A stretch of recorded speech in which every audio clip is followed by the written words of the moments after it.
Item of business is a members' business debate on motion 20400 in the name of Linda Fabiani on Marie Curie's Great Daffodil Appeal 2020. This debate will be concluded without any questions being put. Can I ask those members who wish to speak in the debate to press the request to speak buttons now? And I call on Linda Fabiani to open the debate. Ms Fabiani, please. Thank you very much, Presiding Officer. It's very strange this year to be on this side of the chamber, whereas last year I was in your seat, Presiding Officer, and it was Gordon MacDonald, my colleague here, who was carrying out the debate. So I'm quite glad to be doing it this year. I'm glad to see so many of the Marie Curie volunteers there in the balcony. So, this has become an annual debate and an annual reception, which is always great. And I know I haven't done this before, but I do wish this year to thank Richard Mead of the Marie Curie Central Office for all the work that he does to make sure that this happens every single year. He'll be sitting blushing somewhere at the moment, no doubt. The motion that I laid down this year is again talking about the campaign that we have every March with the daffodil pins. And these are worn in memory of someone who has died or to show support for Marie Curie services. But also, what to me is so important, is it recognises the dedication, the hard work and the contribution of volunteers all over Scotland. There's the care that Marie Curie provides and the reason that it touches people so much that they have so many volunteers is, let's face it, they provide care and support which is vital to over 7,500 people and their families every year, in their own homes across 31 local authorities in Scotland. And not just that, there's also the information and support services which are available for everyone affected by a terminal illness. The helper services provide emotional support, companionship and information to people, to carers and families. Because after all, everyone is affected by dying, everyone's affected by death and bereavement, and everyone deserves the best possible experience in dealing with this, reflecting what is most important to them. And what is very important about the Marie Curie charity is their absolute ambition to enable this, which shows in all the work that they do, whether it is in lobbying MSPs, whether it is in going and speaking to government, whether it is encouraging people to volunteer, or whether it is the training that they give to these volunteers and the professional staff, including nursing staff, that carry out these vital services. They have ambition and they have commitment to the individual, and that is so very important. As is this daffodil pin, which unites millions of people who believe in these ideals and every single March do that extra bit of campaigning. I keep mentioning the volunteers because I think the volunteers are so crucially important. And I thought that I would do a wee bit of research and look up the Marie Curie website about what volunteers do, because I thought, well, you know, there's maybe something that I can do here instead of just bumping my gums every year and putting money in a collection tin every so often, or standing with that Marie Curie hat on every so often. Maybe it's time I made some kind of commitment to do something more. So I had a look. First thing I saw was running and cycling, and I thought, no way. It's not me. I could maybe do a wee bit of walking. I might even do a wee bit of trekking and hiking if it's flat. I'm not doing swimming, absolutely not, it's too cold and wet. And then gaming, I had no idea what gaming was till I clicked on the link. I don't think I would be very good at that either. Then there was the overseas challenge. I thought that sounds quite nice. I could go on holiday and maybe pay the equivalent into Marie Curie. Then I realised you had to go on holiday and run, cycle, walk or hike. And I thought, I'm not doing that either. Then I saw the Marie Curie tea mornings that we have, coffee afternoons, home bake competitions, and I thought, well, I could do that. That sounds quite good to me. Sitting, having a cup of tea and speaking with caring people and people that are all coming together to do good work. And that led me to ask some of my colleagues what they were doing to be part of this wonderful movement. Fiona Hislop, she's going to a tea party. Fiona's like me, she doesn't want to walk, run, hike or swim either. So she's going to a tea party to stuff her face with home baking in the Methodist Church in Armadale. Oh, sorry, Fiona's organising it. But I'll tell you one thing for sure, she'll be buying the baking out of Marks and Spencer's if I know her. You notice she's not arguing that point. So, Bob Doris, who's the chair of the cross-party group in palliative care, he's quite upset at not being able to be here tonight, but he wants everyone to know that the Stop Hill Hospice in his constituency does absolutely wonderful work, the Marie Curie Hospice. He wants everyone to know about that. And Alison Johnson came and had a word just before she left the chamber to say what wonderful care the Marie Curie Hospice in Edinburgh had recently given to a friend of hers. Sandra White too, I remember when Sandra was visiting the Marie Curie Hospice twice, 3 times a week, fairly recently for a mutual friend, Liz Quinn, and was so impressed by the work that's carried out there. I'm looking at the time, presiding officer, and you know I never like to go over time. So I'm going to just throw away about 50 sheets here. Give you a couple of minutes longer than that. Oh, good. Oh.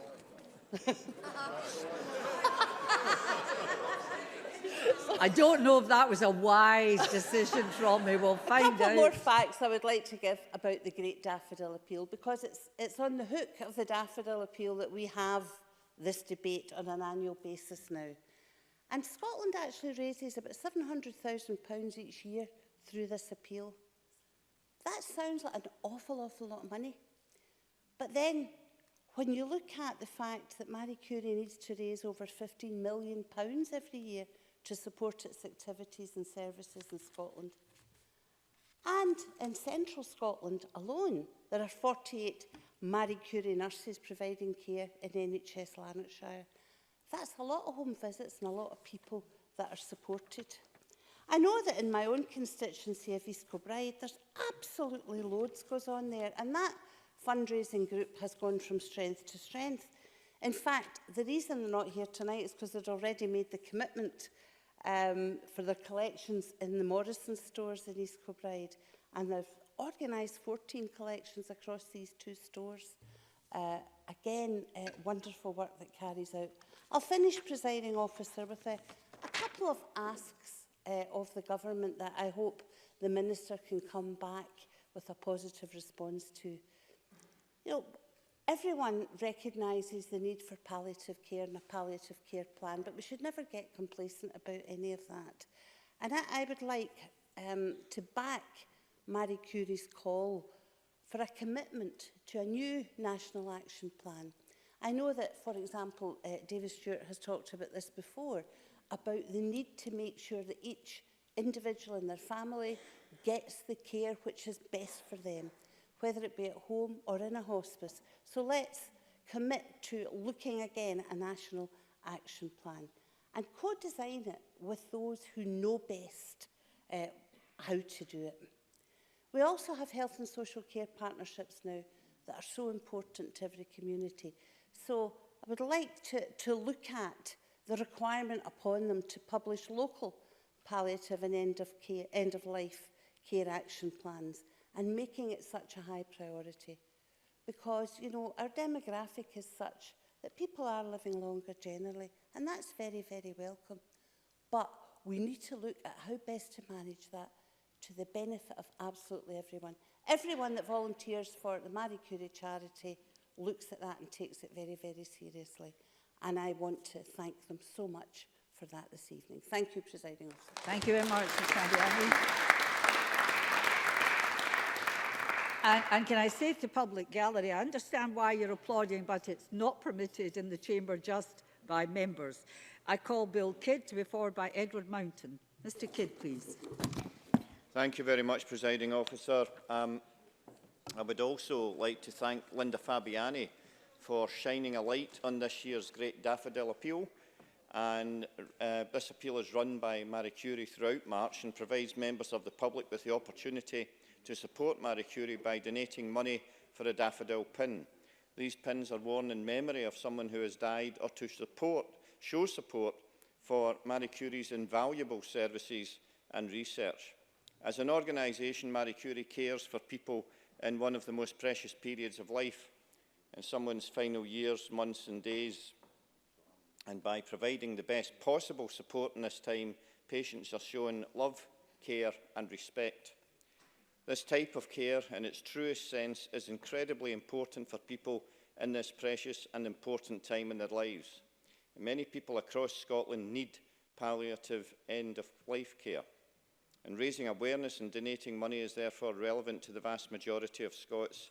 It will in turn come to benefit many people in this nation, either directly benefiting oneself or a loved one. In Glasgow, of the 12,650 people who die every year, 75% have a palliative care need.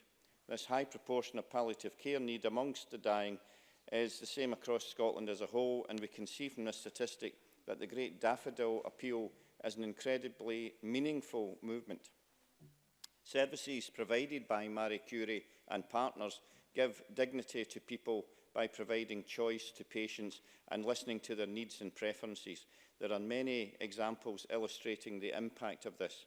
One such example comes from the area covered by NHS Greater Glasgow and Clyde, where 97% of patients supported by Marie Curie are choosing to die in their own place of choice, as opposed to being left with no options.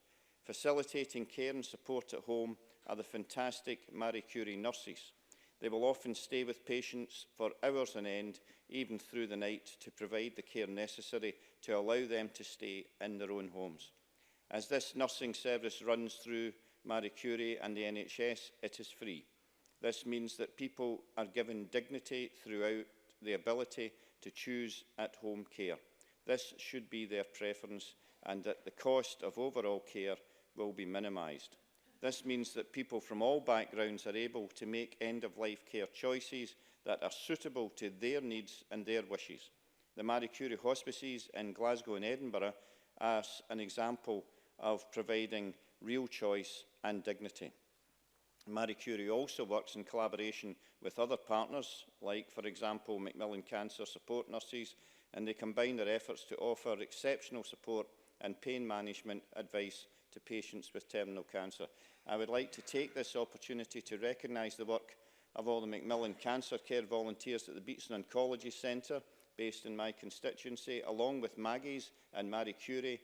They all work together to provide the best possible support for cancer patients from across Scotland. To keep all of this fantastic work going, as has been said by my colleague Linda Fabiani, Marie Curie needs our support. Marie Curie needs to raise £15 million every year to run all of their services in Scotland. And the Great Daffodil Appeal is a fantastic way to contribute towards this. So I encourage everyone to donate. Pick up a daffodil today in support of the nurses, volunteers and researchers, and in memory of those loved ones who have passed away. And I thank you very much indeed.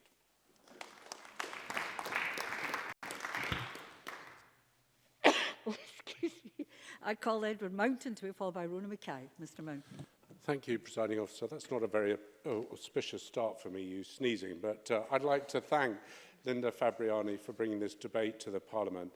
And I'd like to say how proud I am of all our charities, but I do recommend that she doesn't get onto a bicycle or she'll end up looking like me. Now, this debate caused a bit of a stooshy at home. When I told my wife I was speaking in this debate, she wondered if, considering she was chair of the local Macmillan fundraising group, I was wandering. But I did point out to her that, and she well knows this, that there was no times for splits because every organisation works very much hand in hand when it comes to these issues. Presiding Officer, in 2003, my father-in-law was diagnosed with cancer. He died a year later at home. In 2005, my mother was diagnosed with cancer, and she died that year at home. In 2006, my father was diagnosed with cancer and he died in hospital, as the doctor considered it too risky to send him home. To this day, I still struggle to understand what the risks were. We all know where the end of the journey was going, and so did he. Now, these events proved to me three things. They first of all proved to me that things often happen in threes. But more importantly, they've proved to me some other points. Firstly, that the skill of doctors and nurses makes pain largely optional. Secondly, with the aid of charities such as Marie Curie, patients can come home to die if they want to. And thirdly, that we need substantial investment in community-based care. And I'd briefly like to look at each of these issues. My first question to myself is pain optional? Presiding officer, in this day and age, I think we are blessed with medicines that mean that pain really is optional. The old days of being told to grit your teeth and take the pain are in most cases a thing of the past. Not totally, but almost. Not totally because it often takes time to get doses correct for each patient, and to do this we need the help of nurses who provide specialist care based on in-depth knowledge and experience. Marie Curie nurses. Coming home to die, presiding officer, and why we should promote it. I believe that where patients want to come home to die, it is a duty of a civilized society to make it happen. Not everyone wants to come home to die, and not every family is equipped to make it possible for their loved ones.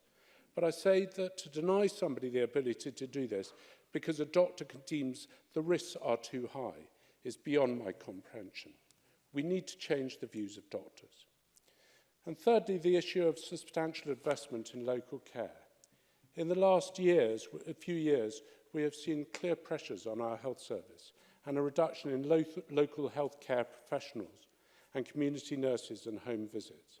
I believe this needs to be reversed, and we need to see an increase in investment in local services, especially if we're going to cope with an ageing population that will result in an increase of about 10,000 people a year dying in Scotland. For these reasons, I want to commend all the work that Marie Curie does in making the difference, and that they do as well to support those that need their help. Now, Marie Curie can only do this because of the extraordinary work of their fundraisers. In Inverness, a firewalk, for example, raised £13,000. An art sale raised £12,000. A plant sale raised £6,000. And last year alone, £39,000 was raised. I'm told already this year they've raised £26,000. Impressive, seriously needed, and I've told my wife that she and her committee need to do a lot better. So, presiding officer, I welcome the debate tonight, and I stand in awe of all that Marie Curie do. Impressive, inspirational, and this Parliament and Scotland should applaud you. I do. Thank you very much. I call Rona Mackay to be followed by David Stewart. Ms Mackay. Thank you, Presiding Officer. Marie Curie is a household name, and rightly so. Their nurses and volunteers give people with a terminal illness choice and dignity at the end of life. This fantastic charity makes it possible for people faced with a terminal illness to have the choice to die peacefully in their own homes, surrounded by the people they love. You simply can't put a price on the work that they do. In Scotland, 7,595 people with a terminal illness were cared for at home by Marie Curie nurses. But the reality is that 1 in 4 people are still missing out on palliative care at the end of their lives. Presiding officer, we're all living longer, and it's estimated that around 43,000 people die each year in Scotland and need palliative care. That's around 75% of all deaths. And sadly, inequities do exist with those from deprived areas, minority ethnic backgrounds, those who are socially isolated or live alone, and those who identify as LGBTQI, being just some of the groups who are less likely to ask for help. Presiding officer, everyone deserves a dignified death. Around 50% of people currently die in Scottish hospitals, but the majority would like to die at home with the appropriate care. And that is the care that Marie Curie offers, care that allows them and their families, despite a terminal diagnosis, to live the best quality of life. So the need for Marie Curie has never been greater, and that's why we should support the Great Daffodil appeal.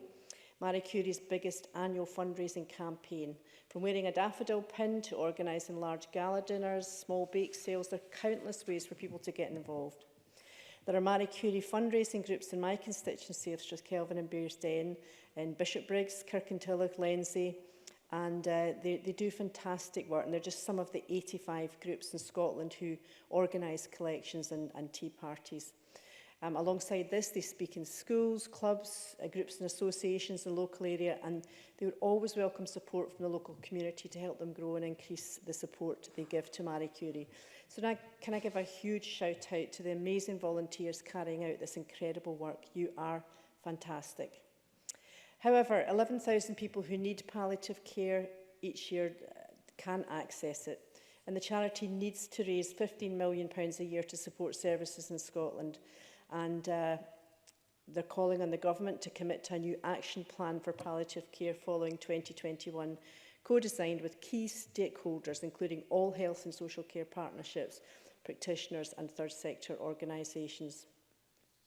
Presiding officer, after International Women's Day last Sunday, I'd like to conclude by remembering the remarkable women who made all this possible. Marie Curie was one of 5 children born into a poor family in Poland in 1867. She had an insatiable appetite for learning, and through sheer determination she entered Sorbonne University in Paris, where she read physics and mathematics. Her discovery of radium and polonium, for which she and her husband Pierre Curie won the Nobel Peace Prize, has saved millions of lives throughout the world. Indeed, there's a new film about to be released about her life next month called Radioactive, starring Rosamund Pike, which I'm sure will be fascinating. And in it, I think we also learned the little-known fact that her daughter Irene was awarded the Nobel Peace Prize for Chemistry for discovering that radioactive atoms could be discovered artificially. So let's carry on these amazing women's legacy by helping Marie Curie and their fantastic army of volunteers to care for more people. I urge everyone to get involved in the Great Daffodil Appeal in any way you can. Every daffodil counts. Thank you. Thank you very much. I call David Stewart, to be followed by Bruce Crawford. Mr. Stewart, please. Thank you, Presiding Officer, and could I congratulate Linda Fabiani for securing the debate to the Chamber this evening and for a very thoughtful contribution that she made earlier. I'm glad I've had the opportunity to speak this evening, Presiding Officer, because on Friday evening I attended a Marie Curie fundraiser. It was in the Far Estate near Inverness, and it was a James Bond-themed evening, which made thousands of pounds for the charity. I have to say I was shaken but not stirred by the event, and you could perhaps say I was the man with the golden pun, but nevertheless... No more jokes, Presiding Officer. But on a serious note, I would like to congratulate Marie Curie for all the sterling work their nurses and volunteers do, not just in my region of Highlands and Islands, but across Scotland and the UK. And can I welcome all the volunteers in the gallery this evening. So the first Daffodil Appeal actually began here in Scotland in 1986 and soon evolved into the widely known fundraising tradition that we're all commemorating today. It's important that we do appreciate Marie Curie's success in caring for the estimated 7,600 people in Scotland with a terminal illness. And we'll all look to the future and support this organisation's fundraising endeavours.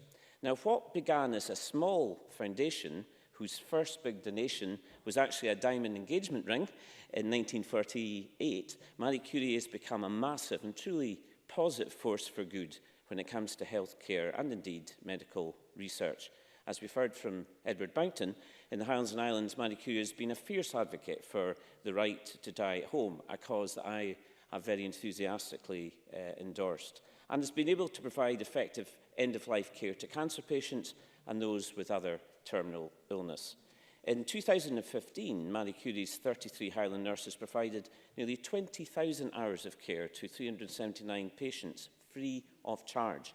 And from 2018 to 19, my region was fortunate enough to have 222 Marie Curie volunteers and 38 Highland nurses that continue to provide exceptional healthcare services.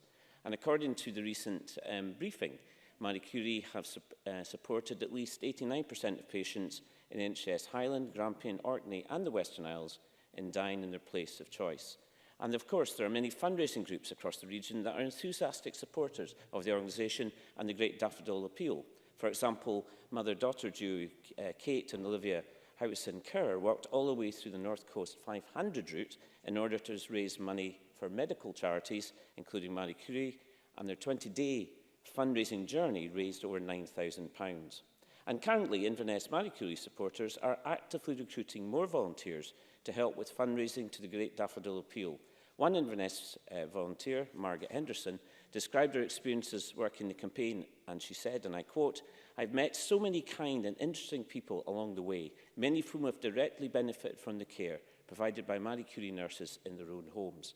And the Inverness fundraising group, who last year raised over £39,000 for charity, have raised £26,000 for charity already this year, and are currently organising multiple events for the Great Daffodil Appeal.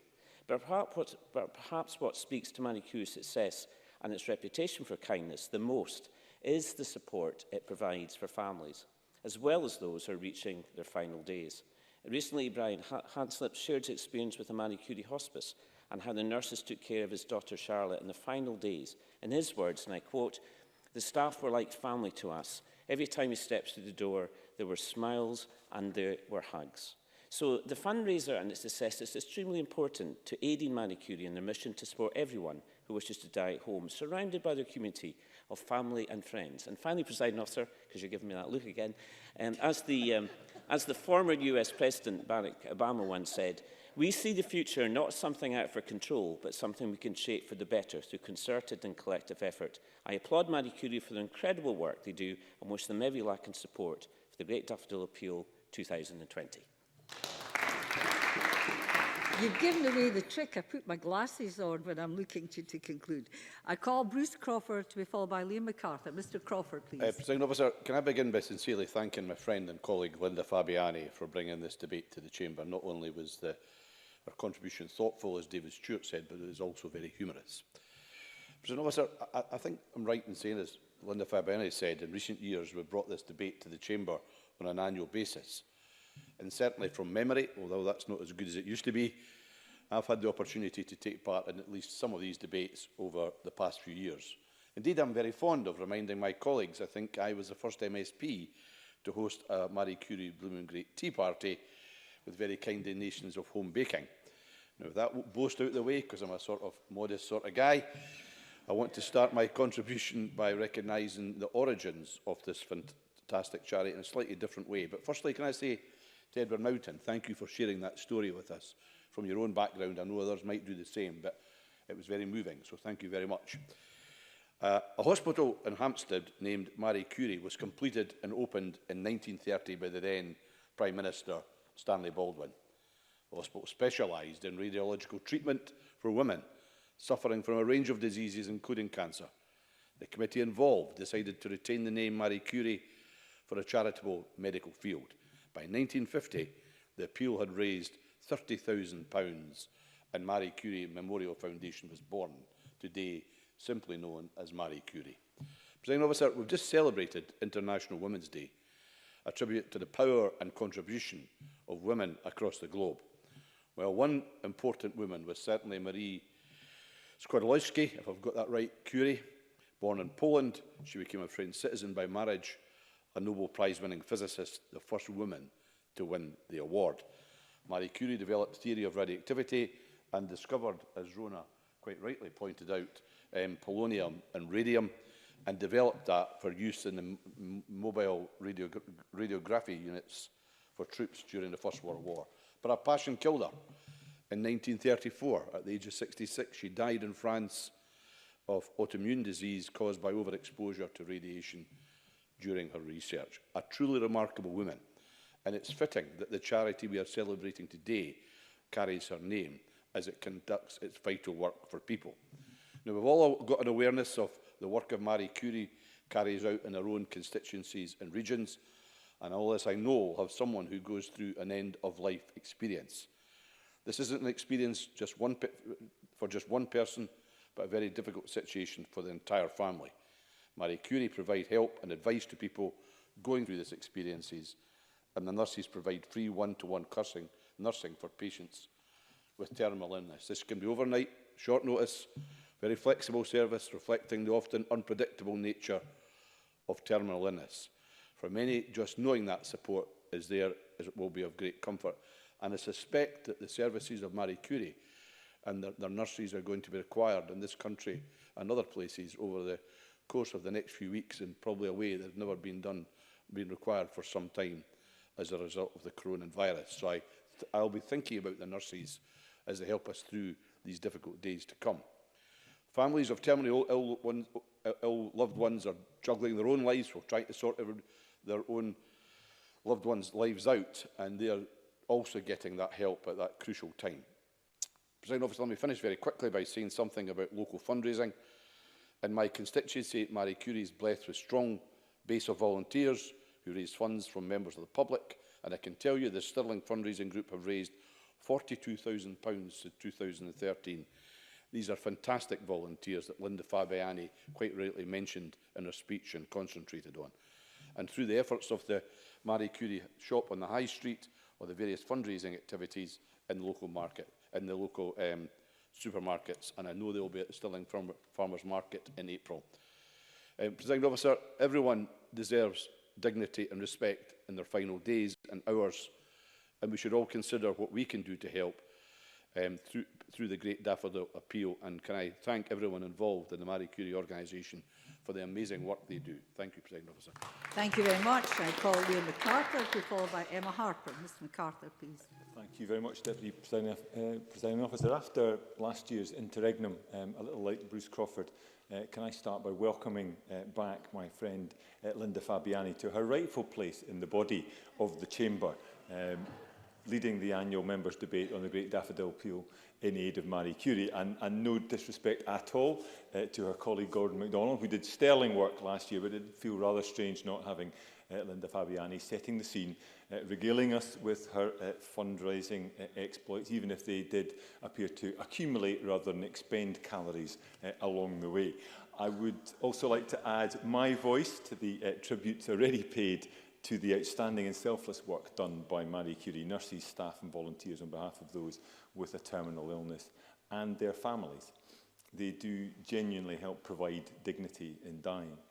While very many are able to access this palliative care, that is not always the case, as Rona Mackay reminded us. It must be a concern to all of us that around 11,000 people in Scotland who need palliative care struggle to access it. With annual death rates on the rise, the numbers unable to access the end-of-life care they need will increase unless steps are taken to address this. The Government's action plan very commendably commits to ensuring that by 2021 everyone who needs palliative care will get it, but at this stage that looks like a tall ask. It will of course require both greater priority from health and social care partnerships, but also resourcing from government. And as we hopefully progress towards meeting that target, we also need to address the inequalities of access and difficulties faced by particular groups, those over 85, those living alone, ethnic minorities, and those from deprived communities, again, as Rona Mackay suggested. Also large disparities between access for those, on the one hand, with a cancer diagnosis, and elsewhere those with terminal conditions such as dementia, motor neuron disease, and heart failure, all, I think, underscoring the need for the revised action plan that Marie Curie are asking for. Deputy Presiding Officer, as in previous debates, I want to take the opportunity to acknowledge in particular the efforts of those responsible for delivering Marie Curie services in Orkney.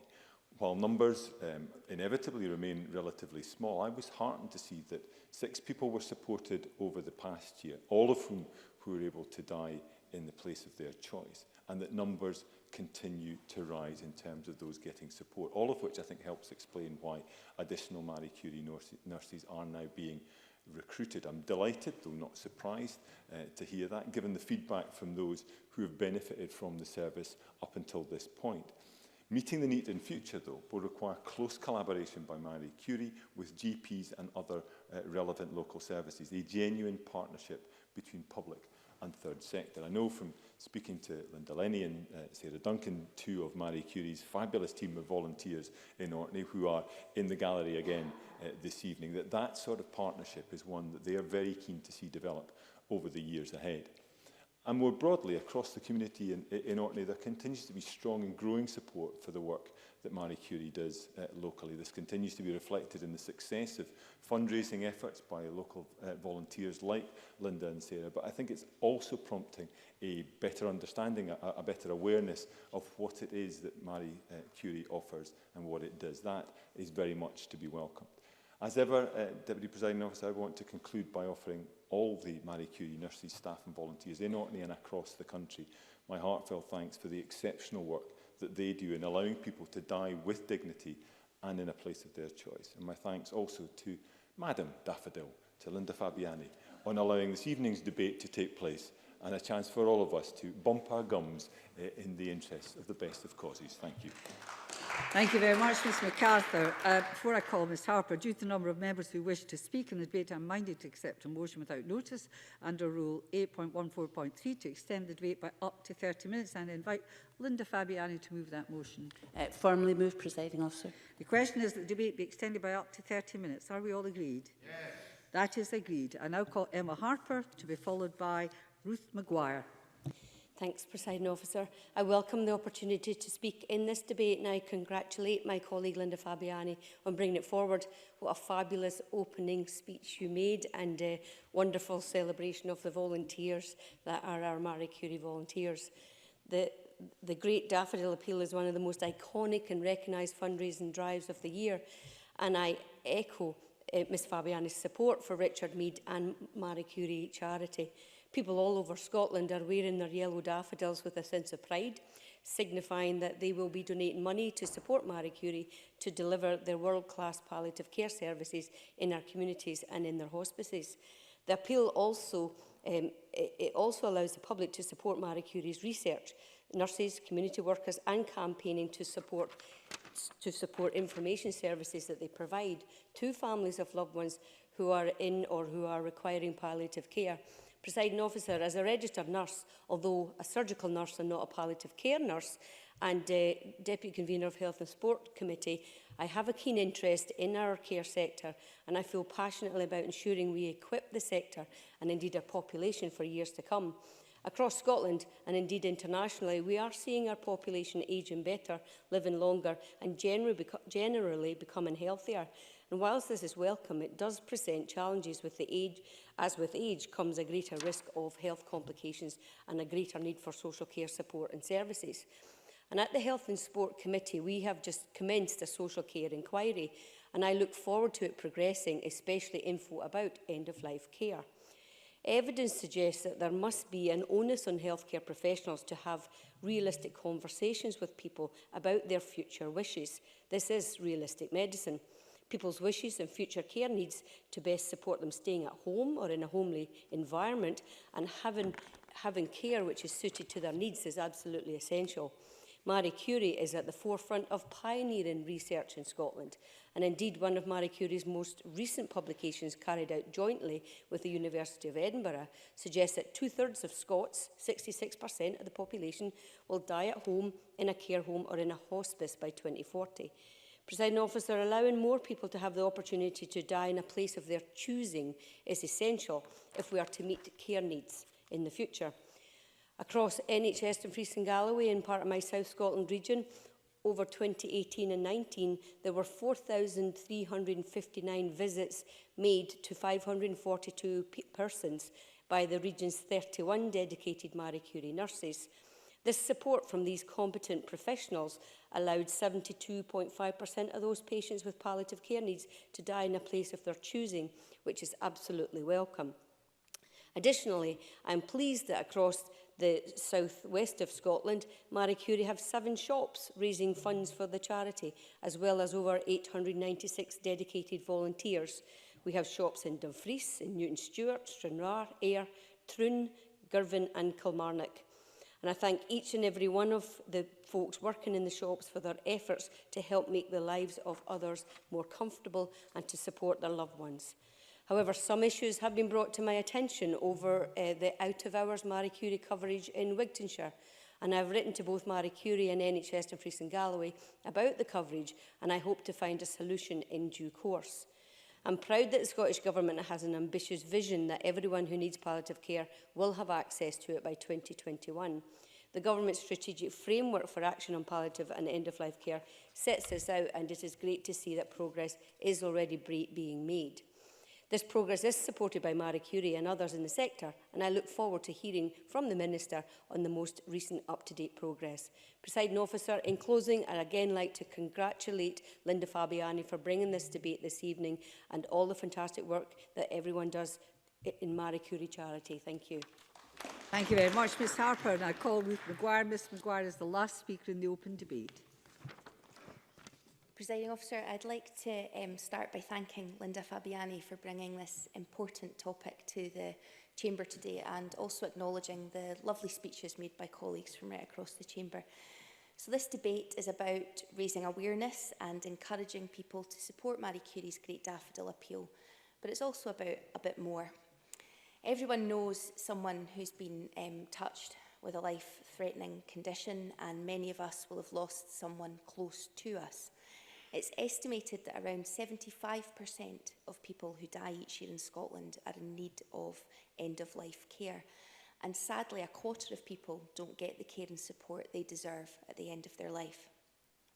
In 2018, 1,735 people died in North Ayrshire, and around 1,300 of these folk needed palliative care. Now, support was provided for over 95% of these patients by Marie Curie nurses, of which there are only 11 in North Ayrshire. So I'd like to take a moment to thank all the Marie Curie nurses and healthcare assistants in Ayrshire, indeed across Scotland, who do a wonderful job providing care and comfort to people in their final days. We have to remember that life matters from the first day to the very last, and everyone can play their part. I'm proud to tell the Chamber about the volunteers of Irvine and District fundraising group, who've helped to raise around £6,000 a year since 2015. And I was privileged to join them for an hour or so last Friday to help with the collection, and really grateful that they didn't make me wear one of those big daffodil hats. These hard-working volunteers give up their own time to organise local events and activities, support local people, clubs and organisations to fundraise, and they relentlessly spread the word about the work of Marie Curie, and I know that they would welcome some new members, so if anyone listening would like to join them. Presiding Officer, the good news of our ageing population, of people living longer, and it is good news, does bring some resource challenges across the health and social care sector, challenges for workforce, care delivery, and of course finance. And given the choice, we know that most people want to die peacefully at home, so I would echo Linda Fabiani's ask and reiterate that we need to make sure that palliative care is a priority nationally and locally. We need to support people who are helping to deliver these vital services, and we need to support Marie Curie. Thank you. Thank you very much. And I call on Christina McKelvey to close with the Government. Minister, please. Thank you very much, Presiding Officer. And firstly, on behalf of the Scottish Government, I would like to also welcome this year's Great Daffodil Appeal and thank Madame Daffodil, Linda Fabiani, for bringing this motion to the Chamber this afternoon. It's been a lovely debate, a really lovely debate, and one that's been a privilege for me to sit and listen to and respond to as well. I would also like to acknowledge firstly the fact that the Marie Curie Great Daffodil Appeal has now been successfully running since 1986, an achievement which both Marie Curie and its staff and volunteers should be extremely proud. I would also wish to thank those across the whole of Scotland whose generous donations, fundraising and all the things they do have helped to make the Marie Curie Great Daffodil Appeal such a great success for many years. And as Emma Harper said, we all do wear our daffodils with great pride. And I always think when I see everybody wearing their daffodils, we're nearly at spring.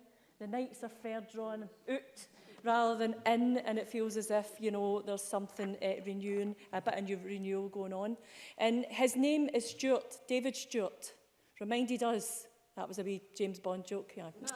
reminded us that the Great Daffodil Appeal started here in Scotland in his contribution. As many of you know, I have long supported the Great Daffodil Appeal and the work of Marie Curie in my own constituency, and it's been a privilege for me to be able to voice my support for the campaign this year in this setting. And I also want to give a shout out to Shona Robinson. I don't think is here in the chamber, I don't think she is, but she was out in Dundee with her collecting can the other day, and actually, to remind Ruth Maguire, Shona wore the big hat. And I wore the big hat last year as well. And I think we should sponsor her to wear the big hat. Maybe, maybe. But, Presiding Officer, for me, my family have also in the past been greatly supported by Marie Curie and its staff and volunteers at the Stobhill Hospice. And that was a great time of sadness for my family, but actually having that support was incredibly important. So it would be impossible for me, obviously, to cover all of the services and support provided by Marie Curie in the short time I have available. So I will simply say that the contributions of Marie Curie to the well-being of those near the end of life and their families and everyone around them is quite simply invaluable. And if you've been through that process yourself, you value that even more. Many colleagues across the chamber have already reflected on how much Marie Curie services mean to them personally and also to their constituents. And this just highlights the broad scope and reach of Marie Curie's work and why it's important that we take the time today in our chamber and for the month of March, wearing our daffodils and doing what we do to voice support for that. The incredible work done by Marie Curie to provide expert care and support is also something that's come up across everybody's speeches today. And in the last months and weeks of a person's life, as well as the families and carers, it's more important than ever. And David Stewart, raised the issue about people saying the staff felt like family when he talked about the Highlands and Islands, and I'm sure that will resonate with many people who have had that care and support. The Marie Curie Great Daffodil Appeal therefore represents a timely opportunity for us to take time to reflect on these challenges and consider what else we can do to address them. Scotland, as we know, is already a world leader in the field of palliative and end-of-life care, and I'm proud of the very great improvements we have made in palliative care over the last few years. Rona Mackay and Emma Harper told us that staying or coming home to die surrounded by your family is something that cannot or does not happen for many families. But Edward Mountain very eloquently, reminded us of the need that we all have to say goodbye in a dignified way by sharing his own personal experience, and we're grateful to him for that. And sadly, Ruth Maguire reminded us that I think she says about 25% of people don't get that type of care and support at end of life, and it's something we all would strive to make sure happens. And we have had improvements, but such improvements are only possible through the hard work of all health and social care professionals, and I want to put on record my thanks to them for all of their hard work, particularly as others have raised in difficult times that we face right now. And to know that your loved one is being looked after with care and compassion at a difficult time in life is a real comfort. And Rona Mackay, Bill Kidd, Edward Mountain and Linda Fabiani paid tribute, and many of the speakers paid tribute to the volunteers, and rightly so. And it, to have that sort of a support for the volunteers, because they're absolutely second to none in everything that they do. But I think we could raise a bit of money in here, Presiding Officer. I think we could sponsor Linda Fabiani to hike, run, cycle and swim and see how much money we can make for her doing that. She's my pal, she's right behind me. And Linda Fabiani. No. Minister. Well, I suppose that was better than getting lamped for something for the back, actually. But Linda is a dear friend of mine, and I'm sure you could run, hike and cycle and all that. Yeah, she's making faces now. But Bruce Crawford told us all that he had a blooming great tea party. I'm still waiting for my invite. So I would like to know, if Bruce Crawford's leaving this place next year, is he going to have another blooming great tea party so we can all come? I think that would be a great leaving party. And we could raise some money for Marie Curie at the same time. Linda Fabiani also, and many people spoke about the framework for action. In December 2015, we published a strategic framework for palliative and end-of-care life. This framework set out a number of commitments designed to improve the quality and availability of palliative and end-of-life care across Scotland. And I'm delighted to see the framework has generated such positive results that Marie Curie are now calling for a new one when this one ends in 2021. And I would just say one wee thing to Marie Curie. I couldn't make a commitment to that today on behalf of my health colleagues. However, an election year is a great year for getting politicians to listen to what your needs are. And that might be, you know, just a wee hint there and how we could do this. But I think it's a very important one when we do look to the future and do look to what do we need to do next to maintain or advance that care. And one of the things is about partnership working. Bill Kidd and Edward Mountain spoke about partnership working and the benefits of partnership working, especially with other partners in the sector like Macmillan. And I know that the Macmillan partnership is a very close one, close to home for Edward Mountain, and I wish his wife all the best in her fundraising efforts. And Dave Stewart also said about 20,000+ hours of care in the Highlands. If we multiply that across the whole country, how many hours of care and kindness is that? And it's something we should be proud of. I do think that delivering high quality palliative care is something that members of all parties feel very, very strongly about. And regardless of where we are next year, I think there will be a desire to keep driving forward those improvements, and we have a great platform to work for. Linda Fabiani and others also asked about the local action plans, and that's why ministers have asked officials to reflect carefully on the successes of the current framework and work with stakeholders, including Marie Curie, over the coming year to identify further opportunities and ideas to help and improve and develop our palliative and end-of-care services. However, it is also important to acknowledge that if we are to continue to improve services to truly meet the needs of people near the end of life, we must first understand the needs of the different communities across Scotland. And that's why hearing from the Highlands and Islands and other areas on the differences and the support that connects people there. It's essential that we create the right conditions nationally to support local communities in their planning, and this is where some of these local plans come up again. The delivery of palliative and end-of-care services is key to our work with health and social care integration. Integration authorities are working with local communities and building on the expertise with organisations in partnership like Marie Curie to commission services that are truly designed to meet the palliative and end-of-care needs of the local community, and not just that, the needs of the individual as well. And it's important that this work is reflected, as it is in our budget this year, which provides investment of over £810 million in social care and integration.